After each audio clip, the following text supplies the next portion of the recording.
discussing how investors should assess a company's strength. So I'm betting that if you were looking at investing in a company today, one of the main ratios you would look at would be earnings per share. Well, what if I told you that earnings per share could be misleading you and causing you to go into a risky investment? This is mostly due to the fact that earnings per share is based on net income, and net income can be manipulated in order to overstate profits.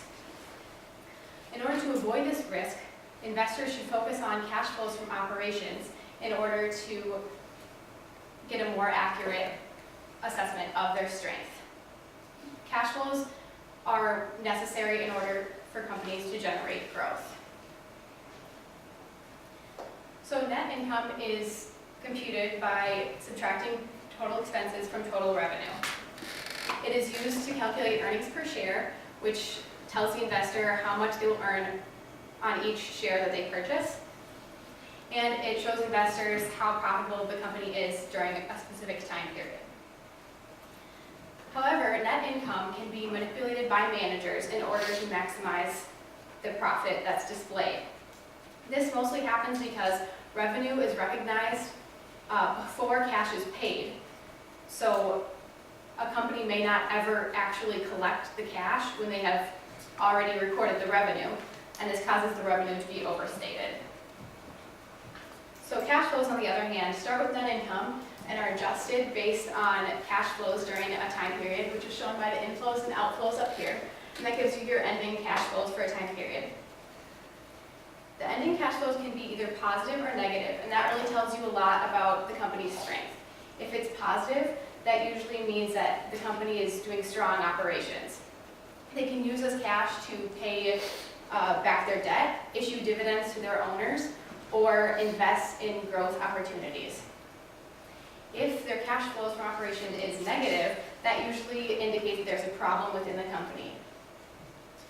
This is especially concerning when you see negative cash flows over consecutive periods, because that means that cash is not being collected when revenue is being recorded. So ultimately, this exposes the manipulations in net income, which is highlighted by positive net income and negative cash flows from operations. Although cash flows from operations is more difficult to manipulate than net income, it can be manipulated slightly by managers just to temporarily boost cash flows. So for example, a manager might delay the payment to suppliers in order to avoid a certain cash outflow during a time period. So overall, net income and earnings per share are very helpful in assessing a company, but they can lead you to a risky investment. And so investors should instead focus on cash flows from operations, because like we've all heard a million times, cash is king. It's more accurate because it's more difficult to manipulate, and you need cold hard cash to pay your suppliers, pay back your debts, and to generate growth. So when you're looking at investing in a company in the future, instead of just being mesmerized by the earnings per share, make sure you look behind the curtain at the cash flows from operations to make sure that they are really generating the cash they need to grow and succeed as a company.